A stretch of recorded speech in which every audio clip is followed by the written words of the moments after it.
Destruí minha relação ao escutar minhas amigas divorciadas.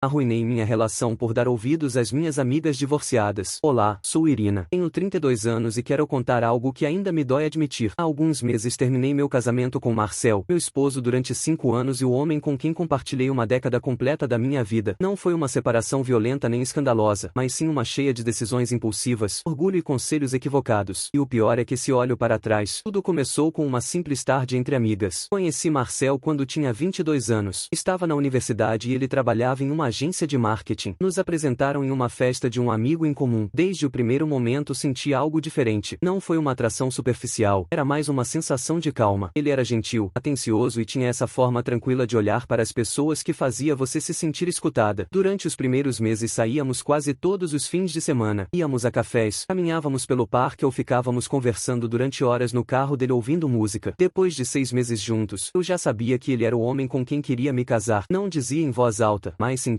Venho de uma família bastante conservadora. Meus pais eram da ideia de que uma mulher devia esperar o momento certo para tudo. Não me deixavam ter namorado quando era adolescente. E cada vez que algum garoto mostrava interesse em mim, meu pai o analisava como se fosse um suspeito. Nunca ninguém caía bem para ele, mas com Marcel foi diferente. Meu pai era fanático pelos Dodgers, igual a Marcel. Esse simples detalhe foi o início de uma relação que nunca imaginei que chegaria a ser tão boa. Marcel o convidava para ver os jogos, falavam de estatísticas, de jogadores e de como o beisebol já não era como antes. Logo, meu pai começou a convidá-lo para os churrascos familiares e para as reuniões de domingo. Minha mãe, embora mais reservada, também se afeiçoou a ele. Dizia que era um homem educado, responsável e trabalhador. Em pouco tempo, Marcel era praticamente parte da família. Eu me sentia feliz, segura e pensava que finalmente a vida estava sorrindo para mim. Aos 3 anos de relacionamento, Marcel me pediu em casamento. Fez isso na Disneylândia durante uma viagem que havíamos planejado há meses. Estávamos em frente ao castelo à noite com os fogos de artifício iluminando o céu. Quando se ajoelhou, fiquei sem palavras. Aceitei chorando e lembro que naquele momento pensei, este é o tipo de amor que quero para toda a vida. Os primeiros anos de casamento foram perfeitos. Tivemos um casamento lindo com a família e nossos amigos mais próximos. Vivíamos em um apartamento pequeno, mas aconchegante. Cozinhávamos juntos, assistíamos filmes nos fins de semana e fazíamos planos para o futuro. Viagens, uma casa, talvez filhos. Nem tudo era ideal, claro, mas as discussões eram mínimas e sempre encontrávamos a maneira de nos reconciliar. Durante essa época, várias das minhas amigas também se casaram. Éramos um grupo de 5, eu, Sofia, Léa, Lani e Nora. Nos conhecíamos desde a universidade e havíamos passado por muitas etapas juntas. Todas nos casamos com poucos anos de diferença e durante um tempo nossas conversas giravam em torno dos casamentos, das viagens de lua de mel e das novas rotinas de casal. Mas com o tempo tudo mudou. No terceiro ano do meu casamento, 2 das minhas amigas, Léa e Lani, se divorciaram. O processo foi difícil de ver. As duas estavam devastadas no início, mas depois de alguns meses começaram a se mostrar diferentes. Mais seguras, mais relaxadas, quase felizes. Eu as escutava falar sobre sua nova vida e sobre como o divórcio as havia libertado. Uma tarde ficamos nós 3 para tomar café. Foi uma daquelas reuniões em que tudo parece normal, até que de repente algo que alguém diz muda completamente a direção da conversa. Lembro que estávamos em uma cafeteria tranquila, perto do parque onde costumávamos caminhar depois das aulas. Levávamos horas falando de coisas sem importância até que Lani, sem aviso prévio, disse: Lani, às vezes penso que o casamento é uma armadilha. Léa soltou uma risada suave, como se estivesse esperando esse comentário. Léa, totalmente. Fazem a gente acreditar que se casar é o sonho de toda mulher, mas depois você percebe que é uma jaula com flores. Eu franzi a testa. Não sabia se falavam sério ou não. Irina, uma armadilha? Não acho que seja assim. Digo, depende de com quem você se casa, não? Lani me olhou apoiando o cotovelo na mesa. Lani, Irina, você sempre teve sorte. Marcel é um cara bom, ninguém duvida, mas ainda assim o casamento muda as pessoas, e nem sempre para melhor. Irina, não sei. Acho que é normal que mudem. Todos mudamos. Léa interveio com aquele tom que usava quando queria que a escutássemos com atenção. Léa, eu pensei o mesmo que você. Que se escolhesse bem, tudo sairia perfeito. Me casei convencida de que havia encontrado minha alma gêmea. Mas com o tempo você percebe que a rotina mata a magia. Um dia você acorda e já não sabe se ama ou se apenas está acostumada à presença de alguém. Essa frase ficou gravada em mim. Lani assentiu. Lani, exato. E quando decide romper com isso, você percebe o quão livre se sente. Não tem que prestar contas. Não tem que aguentar discussões discussões por bobagens, nem fingir que se importa com o que o outro quer para o jantar. Simplesmente faz o que quer quando quer. Irina, mas, não se sentem sozinhas às vezes? Leah, claro que sim, mas prefiro me sentir sozinha a me sentir presa. A conversa continuou por horas. Elas falavam sobre o quão libertador era começar de novo. Lani contou que havia voltado a estudar e que pela primeira vez em anos se sentia dona da sua vida. Leah dizia que sua autoestima havia melhorado, que já não precisava da validação de ninguém. Eu as escutava tentando não julgar, mas algo em mim começou a mudar. Não porque acreditasse que meu casamento era uma prisão, mas porque pela primeira vez me perguntei se realmente estava vivendo para mim ou para manter uma relação. Essa dúvida me acompanhou durante dias. Marcel notou que algo me acontecia. Uma noite, enquanto jantávamos, me perguntou se estava bem. Disse que sim, que só estava cansada, mas no fundo sabia que mentia. Comecei a observá-lo de forma diferente. Cada coisa que antes me parecia carinhosa ou divertida começou a me parecer rotineira. Quando me perguntava como tinha sido meu dia, sentia que era mecânico. Quando me abraçava antes de dormir, pensava no que Lani havia dito. A rotina mata a magia. Tentei não dar importância, mas minha mente não parava de dar voltas. E se minhas amigas tivessem razão? E se eu só estivesse acostumada com Marcel, mas já não o amava de verdade? Um par de semanas depois voltamos a nos reunir. Desta vez às 3 jantamos na casa de Leah. Havia vinho, música e uma atmosfera de confiança perigosa. Lani, Irina, você já se perguntou se seria mais feliz sozinha? Irina, não sei. Não tenho razões para duvidar de Marcel. Leah, não se trata de ter razões. Às vezes se trata apenas de se sentir viva outra vez. Lani se inclinou em minha direção. Lani, pensa nisso. O que você faria se amanhã acordasse e não tivesse que pensar em mais ninguém além de você? Sem horários compartilhados, sem discutir sobre quem lava a louça, sem ter que avisar se sai ou se volta tarde. Só você, suas decisões, seu espaço. Por um momento me imaginei nessa cena. Eu sozinho em um apartamento, decorando ao meu gosto, sem compromissos, sem depender de ninguém. A ideia me provocou uma mistura de curiosidade e medo. Irina, não sei se isso seria liberdade ou solidão. Leah, às vezes é preciso perder algo para entender o que realmente quer. Se você está acompanhando essa história e quer saber como tudo terminou, deixe seu like agora e se inscreva no canal. Nos comentários, me diga, você acha que amizades podem influenciar tanto assim em um relacionamento? Vamos continuar. Com o passar dos meses, as conversas com minhas amigas começaram a mudar de tom. Já não falávamos tanto de trabalho, de viagens ou de filmes, mas sim do casamento e do divórcio. Era como se pouco a pouco cada reunião se convertesse em uma sessão de terapia em grupo onde a mensagem sempre era a mesma. O casamento é uma prisão e o divórcio é a liberdade. Lani repetia que seu ex a havia feito sentir como uma sombra de si mesma. Leah dizia que se casar era uma instituição obsoleta inventada para controlar as mulheres. Embora eu não concordasse totalmente com elas, escutá-las tão seguras e convencidas começou a plantar algo dentro de mim. No início tentava me manter firme. Dizia que nem todos os casamentos eram iguais, que cada relação tinha seus altos e baixos e que para mim o compromisso era importante. Mas à medida que passavam as semanas, me custava mais sustentar esses argumentos. Cada vez que via minhas amigas saindo, viajando ou tendo encontros com novos homens, sentia algo estranho. Não era inveja, mas sim uma espécie de curiosidade. Elas pareciam tão livres, tão despreocupadas, enquanto eu seguia com minha rotina diária, trabalho, casa, jantar com Marcel, dormir e repetir o mesmo no dia seguinte. Não podia evitar me perguntar se estava perdendo algo. Uma noite, Lani me enviou uma mensagem. Lani, mensagem: hoje à noite tem uma festa na casa de um amigo. Vem com a gente. Vai te fazer bem sair um pouco. No início não queria ir. Tinha que trabalhar cedo no dia seguinte e não me sentia com vontade. Mas ela insistiu tanto que terminei aceitando. Disse a Marcel que iria ver minhas amigas um pouco e ele não teve problema. Me deu um beijo na testa e disse para eu me cuidar. A festa era em um apartamento grande, com música, luzes baixas e pessoas que eu não conhecia. No início me senti fora de lugar, mas pouco a pouco fui relaxando. As bebidas iam e vinham, e Lani e Leah estavam em seu elemento, rindo, dançando, aproveitando como se não tivessem uma única preocupação no mundo. Algumas horas depois, Lani chegou acompanhada de um rapaz jovem. Devia ter uns 22 anos, talvez menos, alto, de cabelo escuro, olhar seguro. Lani, garotas, apresento Scott. É um amigo. Ele cumprimentou educadamente com um sorriso meio tímido. Lani não o soltou em nenhum momento. Dançavam juntos, sussurravam coisas no ouvido um do outro e riam como adolescentes. Depois de um tempo, ambos foram embora. Não disseram para onde, mas todos imaginamos. Ficamos Leah e eu sozinhas na mesa e ela começou a rir. Leah, que descarada, não é? Irina, por que diz isso? Leah, você não sabe quem é Scott? Irina, não. Lani só disse que era amigo dela. Leah soltou uma gargalhada. Leah, por favor, amiga. Esse amigo é um garoto da academia. O coitado tem namorada, uma moça jovem, mas Lani está saindo com ele há algumas semanas. Diz que ele é incrível na intimidade, que não se cansa e que tem a energia de um furacão. Fiquei em silêncio, surpresa. Leah seguiu falando sem filtro. Leah, eu também tenho meu colágeno, mas pelo menos não fico me exibindo, sabe? Assim chamo meu garoto. Tem 24 anos. Nos vemos de vez em quando, nada sério, mas me faz sentir viva. E com nervosismo. Não sabia se estava brincando ou falando sério. Irina, mas, para que estar com alguém tão jovem? Não devem ter nem assunto para conversar. Leah soltou um suspiro divertido. Leah, ai, Irina, você é inocente demais. Nos motéis, acredite, o que menos importa é assunto para conversar. Fiquei corada. Irina, não poderia fazer algo assim. Sou casada. Leah, pois sim, mas seu esposo não precisa saber. Além disso, não falo de amor nem de traição. Falo de liberar tensão, de lembrar que você ainda está viva. Às vezes a gente precisa de um respiro, e isso te faria bem. Passaram os meses e o tema se tornou recorrente. Em cada reunião, alguma delas mencionava seu colágeno ou uma nova aventura. Lani contava suas escapadas com Scott, indo sem culpa, como se fosse uma anedota divertida. Leah falava de seu garoto jovem com tanta segurança que começava a me parecer normal. Eu tentava não me envolver, de me manter à margem, mas minhas amigas insistiam-me outra vez. Lani, você tem que fazer isso. Irina, não tem ideia de como se sentiria bem. Irina, não preciso disso. Leah, é o que você acha, mas está tensa, apagada. Te faria bem algo que te desperte. No início levava como brincadeira, mas com o tempo comecei a sentir que falavam sério. Diziam que não se tratava de amor, mas sim de se liberar da monotonia, que não tinha que deixar Marcel, só equilibrar as coisas. Embora me negasse constantemente, em meu interior algo se movia. Era uma mistura de curiosidade, dúvida e uma sensação que não sabia como descrever. Uma tarde depois do trabalho, tive uma consulta médica por causa de uma gripe. O médico era jovem, provavelmente uns 26 anos, moreno, de olhos claros, gentil e com uma voz tranquila. Não sei como aconteceu, mas enquanto me examinava, me peguei sorrindo mais do que o necessário. Respondi às suas perguntas com um tom leve, quase brincalhão. Quando ele sorriu de volta, senti um formigamento estranho. Não fiz nada inapropriado, mas ao sair do consultório percebi o que acabava de acontecer. Havia flertado com ele, e o pior era que havia gostado de fazer isso. Me senti culpada todo o caminho para casa. Era a primeira vez que cruzava essa linha mentalmente. Não havia enganado Marcel, mas por dentro algo já havia mudado. Essa sensação se repetiu no trabalho, na academia, em uma cafeteria. De repente notava olhares, sorrisos, gestos que antes teria ignorado, mas que agora pareciam um convite, e eu correspondia de maneira sutil, mas correspondia. Às vezes me perguntava se só fazia isso para comprovar que ainda podia atrair alguém, ou se realmente começava a buscar uma desculpa para justificar algo que ainda não me atrevia a fazer. Marcel, enquanto isso, seguia sendo o mesmo de sempre, atento, paciente, confiante. Me perguntava como me sentia, se queria sair no fim de semana ou ver um filme, e eu respondia com frieza. Não porque não o quisesse, mas porque algo em mim havia se contaminado. Doía admitir, mas começava a comparar. Comparava sua forma de falar, sua rotina, até mesmo sua maneira de se vestir com a energia que via nos garotos jovens que minhas amigas conheciam. Começava a ver Marcel como parte dessa monotonia de que tanto falavam Leah e Lani. Cada vez que elas me diziam que estava perdendo muito, a voz delas ressoava na minha cabeça. Diziam que não acontecia nada, que todos faziam isso, que era uma forma de manter o equilíbrio emocional. E eu, embora seguisse dizendo que não faria, comecei a pensar em como seria se fizesse. Me envergonha admitir, mas houve noites em que, enquanto Marcel dormia ao meu lado, minha mente ia para outros cenários. Imaginava como seria voltar a sentir algo novo, algo diferente, algo que não tivesse nada a ver com a rotina. Não agia ainda, mas já não era a mesma. O tempo passou e meus flertes espontâneos se tornaram mais comuns. No início eram só olhares ou sorrisos, coisas que pareciam inofensivas, mas pouco a pouco fui cruzando mais limites. Comecei a aproveitar a sensação de que alguém me olhava com interesse. Me fazia sentir desejada, viva, como se tivesse recuperado algo que nem sequer sabia que havia perdido. Não contei a Marcel, claro, mas sim às minhas amigas. Uma tarde, enquanto tomávamos vinho na casa de Lani, confessei entre risadas que havia estado flertando com um garoto da academia. Irina, não aconteceu nada, só me olhou. Eu devolvi o olhar e foi só isso. Leah soltou uma gargalhada. Leah, ai, Irina, você parece uma santa, mas no fundo é como todas nós. Lani, te disse, a todas nós chega um momento em que deixamos de fingir que somos esposas perfeitas. Fiquei corada tentando diminuir a importância. Irina, foi só uma bobagem, nem sequer trocamos palavras. Leah, não importa. O importante é que você aproveitou, certo? Não soube o que responder. Lani interveio com seu tom confiante de sempre. Lani, você faz bem, amiga. Não tem nada de errado em flertar um pouco. É uma forma de relaxar, de soltar a pressão. Acredite, em todos os casamentos acontece, só que umas admitimos e outras não. Irina, você realmente acha isso? Leah, claro. Olha, o casamento desgasta. E se você não se dá pequenos prazeres, termina se apagando. Não estamos falando de amor, só de diversão. Passaram algumas semanas e um dia, enquanto fazia compras no supermercado, conheci alguém. Estava na fila do caixa quando notei que o garoto atrás de mim me olhava. Era jovem, talvez 23 anos, de cabelo escuro, com um sorriso seguro e um corpo que deixava claro que passava muito tempo na academia. Timothy, com licença, posso passar na frente? Só tenho uma garrafa de água. Irina, claro. Começamos a conversar. Era simpático, carismático e tinha essa maneira despreocupada de falar que só os garotos jovens têm. Se chamava Timothy. Quando terminei de pagar, ignorar. Ele se despediu com um espero te ver de novo, e não sei porquê, mas em vez de ignorar, sorri para ele. Alguns minutos depois, enquanto guardava as sacolas no carro, o vi sair do supermercado. Se aproximou de mim e disse: Timothy, sei que isso sou atrevido, mas posso te pedir seu número? Não pensei, simplesmente dei. E essa decisão mudou tudo. Começamos a nos escrever. No início, só mensagens casuais. Me perguntava como estava, me fazia rir, dizia que eu tinha um sorriso bonito. Eu tentava manter as coisas leves, mas a conversa se tornou cada vez mais flertada. Um dia me convidou para tomar um café. Duvidei muito antes de aceitar, mas terminei dizendo que sim. Nos vimos uma tarde em um lugar discreto. Era gentil, divertido e me fazia sentir especial. Durante toda a conversa percebi que estava fazendo algo que não devia, mas não conseguia parar. Quando pegou na minha mão, senti uma mistura de adrenalina e culpa. E quando me beijou, não o rejeitei. Essa mesma tarde fomos a um motel. Não planejava que acontecesse, mas aconteceu. Depois, enquanto me vestia em silêncio, fui invadida por um vazio difícil de explicar. Não senti euforia nem emoção, só um peso enorme no peito. Essa noite não consegui dormir. Chorei em silêncio enquanto Marcel dormia ao meu lado. Me prometi que seria a primeira e a última vez. No dia seguinte contei às minhas amigas. Escrevi uma mensagem dizendo que precisava falar. Nos reunimos essa tarde na casa de Léa e quando contei o que havia feito, elas riram. Lani, o que te disse? No final todas caímos. Léa, não se sinta mal. A culpa passa. É normal no início, mas depois você percebe que não é para tanto. Irina, não sei se consigo viver com isso. Léa, consegue. Só não pense muito nisso. Se você fez é porque algo te falta. Está certo buscar o que te faça sentir viva. E com efeito, com o tempo a culpa foi se apagando. Continuei me vendo com Timothy. 1, 2, 3 vezes até que se tornou um costume. Nos víamos toda semana, sempre no mesmo motel. Marcel não suspeitava de nada. Ou era isso que eu acreditava. Mas tudo mudou uma tarde. Era uma quinta-feira. Estava com Timothy no motel quando meu telefone começou a tocar. Era Marcel. Atendi tentando soar tranquila. Irina, oi, amor. Marcel, oi, Irina. Como você está? Irina, bem, amor. Estou com umas amigas. Mais tarde volto. Mentindo, tentando manter o tom casual. Marcel, perfeito. Olha, uma dúvida. Mais ou menos quanto custa um quarto simples? É que um amigo quer ter uma noite de relaxamento com a esposa, sabe? Os filhos não deixam eles em paz em casa. Senti que o coração parou. Irina, do que você está falando, amor? A voz dele mudou completamente. Marcel, você prefere este motel ou o Mercedes que você foi com Timothy semana passada? Fiquei congelada. Não conseguia me mover nem falar. Só apertei o telefone contra o ouvido. Irina, amor, não é o que você pensa. Marcel, acho que você é uma vagabunda. É isso que eu acho. E desligou. Quando cheguei em casa não havia ninguém. O carro de Marcel não estava, e ao entrar senti um vazio indescritível. A casa estava quase vazia. Em menos de 4 horas ele havia levado quase tudo, suas roupas, suas coisas pessoais, até os quadros que havia pendurado na sala. Chorei no chão durante horas. Tentei ligar para ele, mandei mensagens, mas não respondeu. Não entendia como havia descoberto nem como sabia o nome de Timothy. Tentei procurá-lo na casa dos pais dele, mas quando bati na porta, a mãe dele me olhou com desprezo e só disse: Mãe de Marcel, vá embora. Irina, não volte a procurá-lo. Dias depois recebi um envelope. Eram os papéis do divórcio. Não vinham com um bilhete nem com uma palavra, só a assinatura dele. A última vez que o vi foi quando assinamos os documentos. Não disse nada, só me olhou com uma mistura de tristeza e decepção que partiu minha alma. Tentei explicar, mas não me deu a oportunidade. Se levantou, assinou e foi embora. Desde então não soube mais dele. Nenhum de nossos amigos em comum quis falar comigo. Minhas próprias amigas, as que tanto insistiram que não era para tanto, zombaram no início e depois se afastaram. Léa me disse entre risadas que pelo menos tive minha aventura. E Lani só disse que agora entendia o que significava perder algo bom. Já não falo com elas. Na verdade, já não tenho muitas pessoas com quem falar. Às vezes acordo no meio da noite e me pergunto como cheguei a isso. Como passei de ter um casamento feliz a dormir sozinha, arrependida e vazia. Marcel não merecia o que fiz com ele. Era um homem bom, um companheiro fiel, alguém que me amou mesmo quando eu já não sabia quem era. E o perdi por me deixar influenciar por quem confundiu liberdade com egoísmo. Se pudesse voltar atrás, nunca teria escutado esses conselhos. Nunca teria buscado essa libertação que só me acorrentou mais. Hoje sei que a liberdade não está em trair nem em mentir, mas sim em poder se olhar no espelho sem sentir vergonha do que vê. E eu, lamentavelmente, ainda não consigo fazer isso.